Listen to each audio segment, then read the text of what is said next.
반갑습니다. 영상 시작 전에 구독과 좋아요 눌러주시면 감사하겠습니다.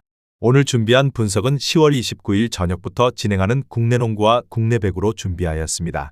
최종 조합은 영상의 댓글에 기재해 두었습니다. 이어서 분석 시작하도록 하겠습니다. 첫 번째 경기는 한국가스공사와 원주DB입니다. 한국가스공사는 지난 26일 SK와의 홈 경기에서 연장 혈투 끝에 83대 81 승리를 거두며 개막 8연패 탈출과 함께 시즌 첫 승을 신고했습니다. 퍼킨스가 3점슛 3개 포함 26.82발을 기록하며 맹활약했고 정성우, 벨란길이 나란히 15점씩을 올리며 힘을 더했습니다. 한국가스공사는 1라운드 막바지 드디어 1010만 고 끝에 첫 승리의 맛을 봤습니다.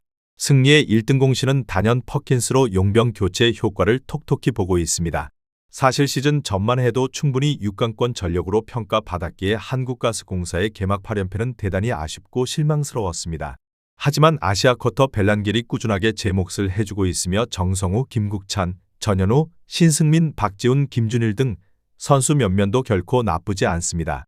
첫 승리 후에 치르는 첫 경기입니다. 기세를 이어가겠다는 각오입니다. 원주DB는 지난 25일 삼성과의 원정 경기에서 80대 94 승리를 거두며 2연패 탈출과 함께 시즌 5승째를 따냈습니다.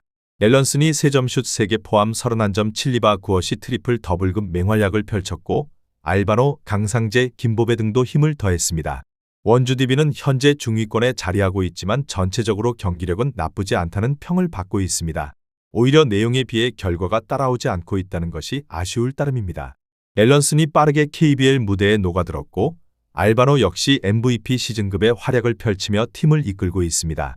강상재가 버티는 골밑도 든든하고 박인웅, 김보배, 최성원 등도 쏠쏠한 활약을 펼치고 있습니다. 원정 경기 이기는 하나 직전 경기 승리의 기세를 이어가겠다는 각오입니다. 결론을 말씀드리자면 객관적인 전력, 체력적 우위, 성적 등 종합적으로 봤을 때 모든 면에서 원주DB가 우세합니다. 물론 한국가스공사도 첫 승리를 신고했고 사기와 분위기를 끌어올린 것도 사실입니다. 하지만 팩트는 여전히 독보적 꼴찌입니다. 8연패 기간을 돌이켜 봤을 때 과연 직전 경기 기세를 이어갈 수 있을지에도 의문이 따르는 것이 사실입니다. 그에 비하면 원주DB는 보다 꾸준합니다. 주축 선수들 모두 제 역할을 잘해주고 있으며 마찬가지로 직전 경기 승리로 인해 분위기 전환에 성공했습니다. 한국가스공사도 결코 쉽게 물러나지는 않겠으나 끝내 승리는 원정팀 원주DB의 몫일 것입니다. 원주DB의 승리와 오버를 추천드리는 경기입니다. 두 번째 경기는 한국전력과 현대캐피탈입니다. 한국전력은 지난 23일 대한항공 원정 경기에서 세트스코어 3대1 패배를 당하며 개막 2연패에 빠졌습니다. 베논이 21점을 올리며 분전했으나 역부족이었습니다. 비록 표본이 적기는 하나 올 시즌 한국전력의 출발이 너무나도 좋지 못합니다. 기본적으로 타팀 용병들에 비하면 베논의 활약은 다소 아쉬운 것이 사실입니다. 더 큰 문제는 국내 선수들의 활약입니다. 딱히 이렇다 할 해결사가 보이지 않고 있으며 오프시즌 임성진의 FA 이적으로 윙 자원이 얇아진 것도 약점으로 지적되고 있습니다. 주축 선수들 대부분이 30대 중반이라는 점도 아쉬울 따름입니다. 현대캐피탈은 지난 25일 삼성화재 원정 경기에서 세트스코어 1대3 승리를 거두며 개막 2연승에 성공했습니다. 레오가 22점을 올리며 트리플 더블을 달성했고 바야르사이안도 21점을 올리며 힘을 더했습니다. 현대캐피탈은 상향 평준화된 리그 속에서도 가장 강력한 우승 후보로 꼽히는 팀입니다. 실제로 개막 2연승을 달리며 최고의 출발을 알렸고 역시 그 중심에는 리그 최고 용병 레오가 있었습니다. 레오와 쌍포를 이루는 허수봉도 여전히 건재하고 아시아쿼터 바야르사이안도 쾌조의 컨디션을 과시하고 있습니다.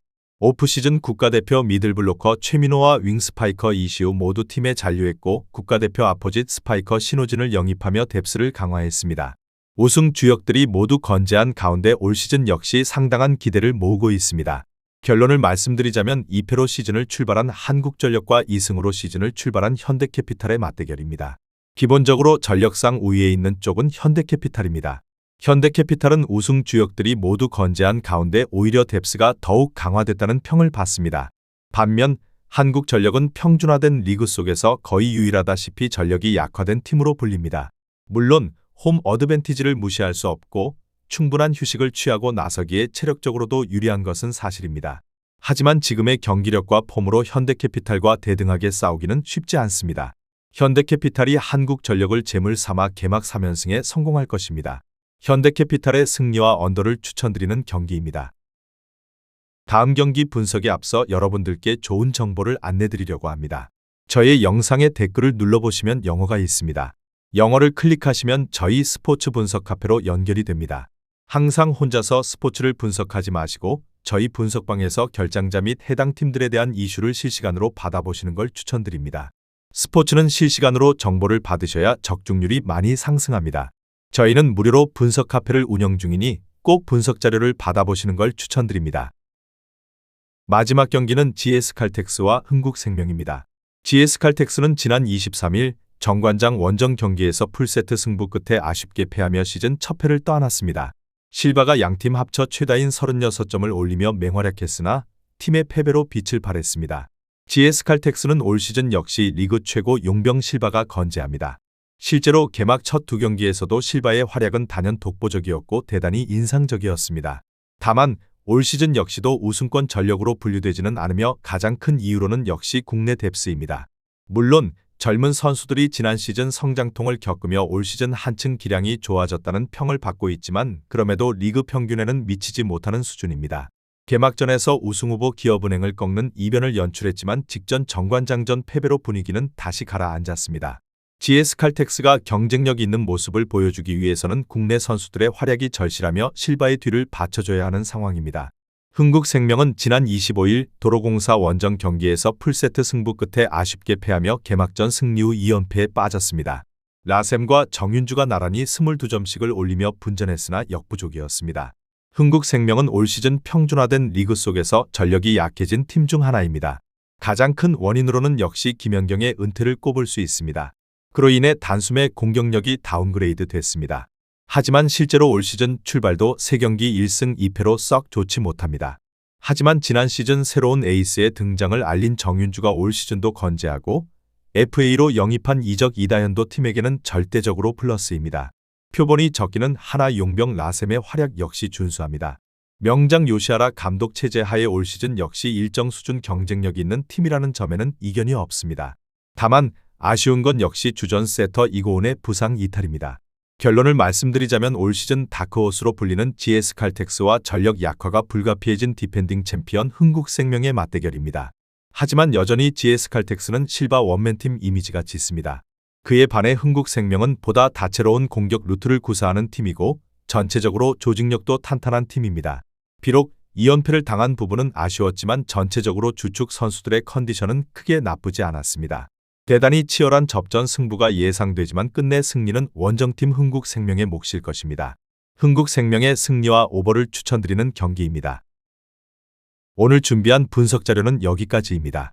영상이 여러분께 도움이 되었다면 구독과 좋아요 한 번씩 눌러주시면 감사하겠습니다. 내일도 새로운 정보로 여러분을 만나겠습니다. 오늘도 좋은 하루 되시고 적중하는 하루 되시길 바랍니다.